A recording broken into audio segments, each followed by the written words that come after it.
Susurros desde lo oculto. Todo empezó con una simple llamada desde un número privado, pero detrás de esa voz silenciosa se escondía algo más. Algo que usaba el rostro de mi ex para acercarse. Lo que vas a escuchar no es solo una historia de terror, es una advertencia, porque hay cosas que llaman desde el otro lado, y a veces cuando atendés ya es demasiado tarde. Capítulo 1. El número oculto. No soy paranoico, no al menos en el sentido tradicional. Me considero un tipo bastante lógico. Ingeniero de sistemas, fanático del ajedrez, metódico hasta para servir café. Por eso mismo, cuando las llamadas empezaron, no entré en pánico. Al principio, fue una noche de martes, cerca de las 3 de la mañana, cuando sonó el teléfono por primera vez. El tono me sacó de un sueño profundo, uno de esos que parecen arrastrarte al fondo del mar. No atendí, lo miré con fastidio y volví a dormir. Al día siguiente, me levanté, revisé el celular. Número privado, sin mensaje, sin nada. Qué raro, pensé. Capaz fue un error.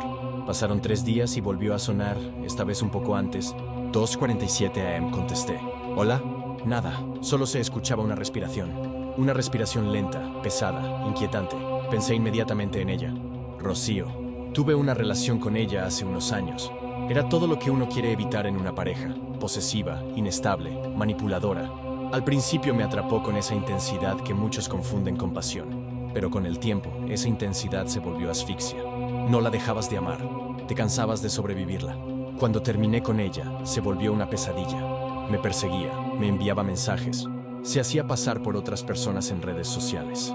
Una vez me esperó afuera del trabajo con un ramo de flores y una navaja en el bolso. No era una metáfora. La denuncié, cambié mi número. Me mudé, desaparecí. Pensé que estaba todo en el pasado. Hasta ahora, las llamadas se hicieron frecuentes. Siempre a la madrugada, siempre desde número privado. Siempre esa respiración, nunca una palabra. La paranoia empezó a escurrirse como un veneno lento. Al principio me reía de mí mismo. Dale, seguro es Rocío, alguna pelotudez suya. Pero algo no cerraba. Rocío no tenía este número. Literalmente nadie fuera de mis conocidos lo tenía. Lo saqué después de toda la mierda. Lo usaba solo para trabajar y familia.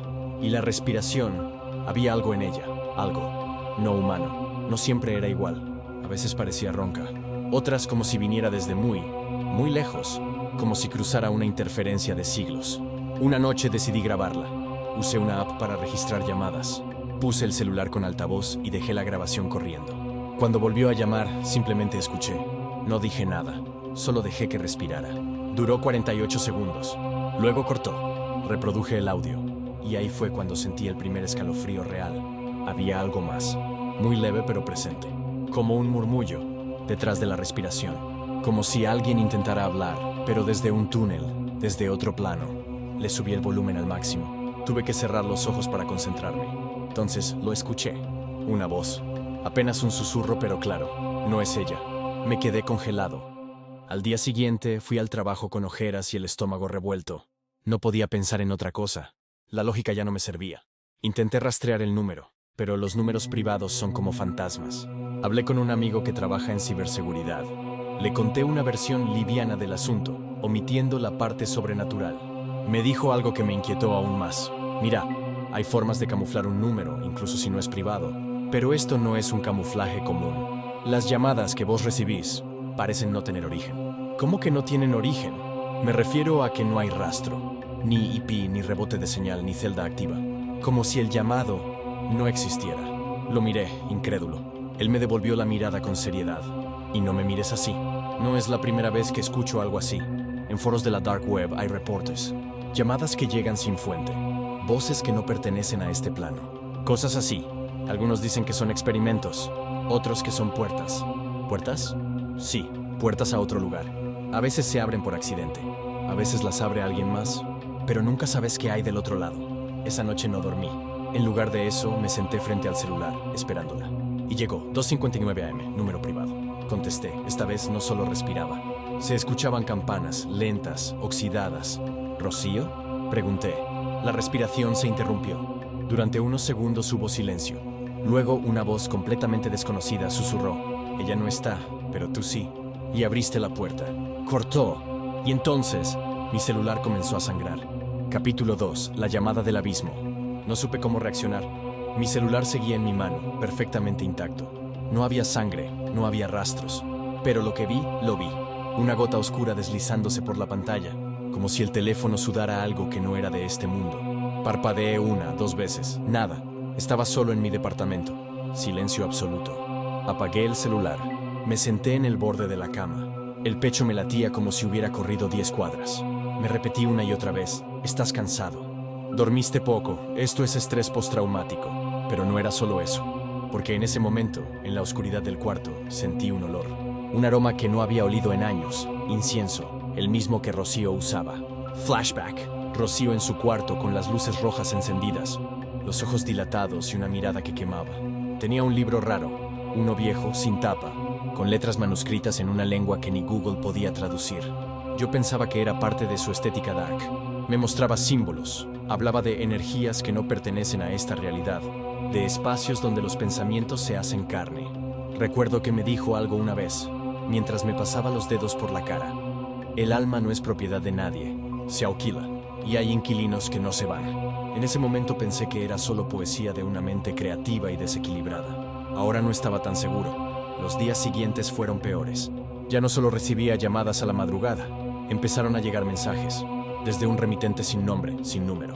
Eran frases cortas, crípticas. Despiértate, estás soñando. Ella no fue la primera. ¿Recuerdas al niño del espejo? Nos ves cuando duermes. Lo peor fue cuando me llegó una imagen. Era una selfie, mía, durmiendo. Yo estaba acostado boca arriba, con la boca entreabierta. La imagen era de una perspectiva elevada, como si alguien, o algo, me mirara desde el techo. No tengo cámaras en casa. No duermo con el celular desbloqueado. No tengo explicación. Fui a la casa de mis padres. Llevaba semanas sin verlos. Necesitaba alejarme de mi departamento, de mi celular, de todo. Mi madre me recibió con una sonrisa preocupada. Me miró como si algo estuviera mal conmigo, como si notara una grieta. ¿Estás bien? Te ves raro. Solo cansado, mentí. Esa noche dormí en mi cuarto de adolescente, pero no dormí bien. Soñé con Rocío. Soñé que estaba en mi habitación parada al pie de mi cama. Su rostro era una mezcla de ternura y tristeza, pero sus ojos eran negros, completos, como pozos sin fondo. Me hablaba sin mover los labios. No abrí la puerta. Tú lo hiciste. Yo solo fui la llave. Y detrás de ella había más. Sombras, manos largas, figuras que susurraban sin boca. Me desperté jadeando. Y frente a mí, en la pared, alguien había escrito con lo que parecía carbón: despierta. El día siguiente fue extraño. Fui a caminar por el barrio, tratando de aclarar la cabeza. Pasé por una vieja librería esotérica. Siempre estuvo ahí, pero jamás le presté atención. Ese día algo me atrajo. Entré. La mujer que atendía parecía esperarme. Tenía los ojos grises, piel reseca, como papel quemado. «Hace años que no pasas por aquí», dijo sin mirarme. «Nunca vine», respondí. «No físicamente». Me quedé en silencio. No sabía si estaba loca o si sabía algo. Ella giró hacia una estantería, buscó entre unos libros viejos y sacó uno cubierto de polvo. Era el mismo libro que había visto con Rocío. Me lo ofreció. «Tu alma recuerda, aunque tu mente no quiera. Este libro fue tuyo antes». «No entiendo. Nadie lo hace al principio. Abriste un vínculo con una conciencia que no habita este tiempo. Lo hiciste con ella, pero eras vos quien tenía la llave». «¿Conciencia? ¿Qué vínculo?» Ella bajó la voz. «La cosa que te llama no es Rocío. Usa su cara, su voz, pero no es ella. Está buscando entrar. Se alimenta de fracturas. Y vos, querido, estás roto». Salí de la librería con el libro bajo el brazo y el alma hecha un nudo. No sabía qué era peor: pensar que estaba loco o pensar que todo era real. Esa noche decidí enfrentarla. Volví a casa, encendí velas, apagué todo. Me senté en el piso con el libro abierto. Esperé, y llegó. 2:59 a.m., número privado. Atendí, no dije nada. La respiración, las campanas, el susurro. Volviste a abrirlo. Ahora hay consecuencias. «¿Quién sos?», pregunté. Silencio. Luego una voz, esta vez reconocible. Era Rocío. «No me busques. Yo no estoy». «¿Dónde estás? ¿Qué es esta cosa?». Ella lloraba. Pude escucharlo. Y entonces, entre lágrimas, lo dijo. «Nunca fui yo. Solo fue su forma de llegar a vos». «¿De qué hablas?». La voz cambió. Ya no era Rocío. Era una mezcla de muchas voces. Masculinas, femeninas, inhumanas. Ya lo sabes. Lo sabes desde niño. Desde el espejo. Mi corazón se detuvo un segundo. Porque sí, recordé. Tenía 7 años. Había estado enfermo con fiebre. Mis padres dijeron que deliraba, pero yo lo recuerdo. Me levanté una noche, fui al baño, encendí la luz, y ahí estaba. El espejo no me devolvía el reflejo. Había otro yo, parecido pero no igual. Me sonrió, me saludó, y me dijo, un día vamos a cambiar lugares. No lo recordaba. No quería recordarlo, pero ahora lo recordaba todo. Y con ese recuerdo, algo se activó, porque al colgar la llamada, el celular no se apagó.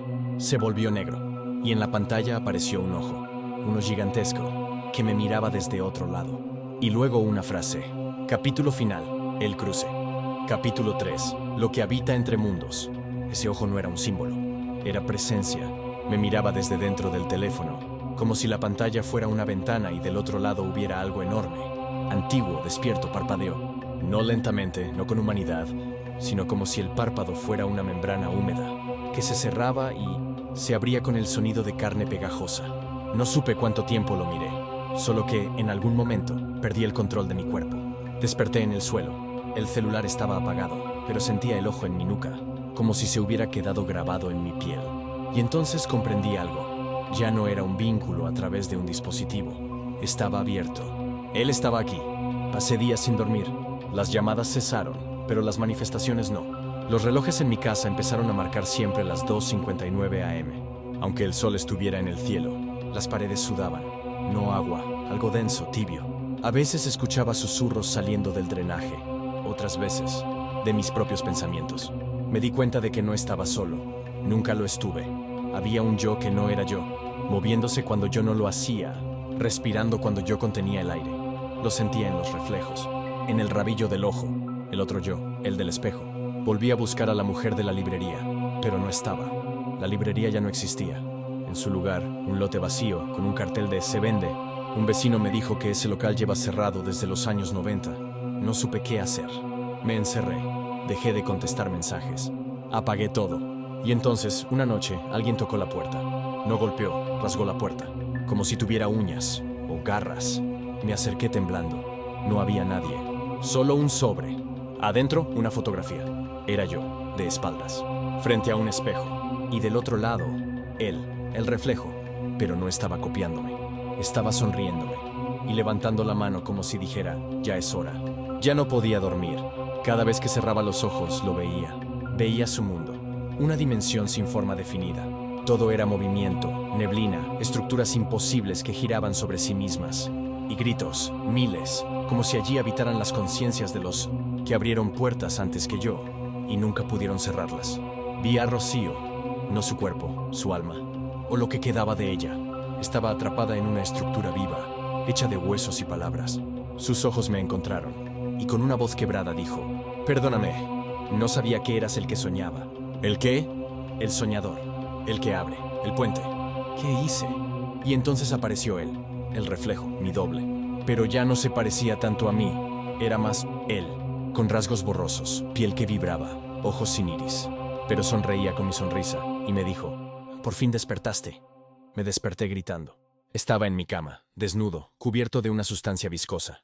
La habitación olía a incienso y metal caliente. Frente a mí, el espejo del armario estaba cubierto con una sábana.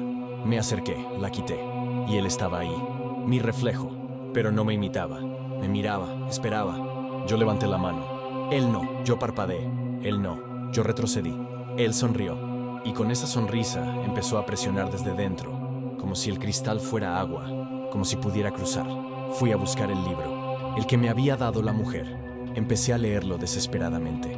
Entre sus páginas encontré símbolos, invocaciones, pero también advertencias. Una página me heló la sangre. Decía, cuando el soñador recuerde el espejo, el ciclo se completa. Él cruzará, y tú dormirás, en su lugar. No entendía del todo, hasta que lo vi escrito en la última página, con mi propia letra. Fui yo. Yo lo dejé entrar. Esa noche fue la última. Las paredes respiraban. Las luces no encendían. El tiempo no existía. Todo era la hora 2:59 a.m., siempre. El espejo brillaba. Me arrodillé frente a él. Y vi cómo yo salía. Me tomó del rostro. Fue como tocar carne tibia y a la vez etérea. Me miró con compasión. Es tu turno, me dijo. ¿De qué? De dormir. De soñar para siempre. Otro debe vigilar el umbral. Y tú naciste marcado. Quise gritar, pero ya era tarde. Desde entonces estoy aquí, en esta dimensión donde el tiempo es un eco, donde las formas cambian cuando las nombras. donde no hay carne, pero sí dolor. Veo a otros, todos soñadores, todos atrapados. Nos miramos sin ojos, nos hablamos sin boca. Y él vive mi vida, tiene mi cara, mi voz. Cada tanto se acerca al espejo, me sonríe y me dice, gracias por abrirme la puerta.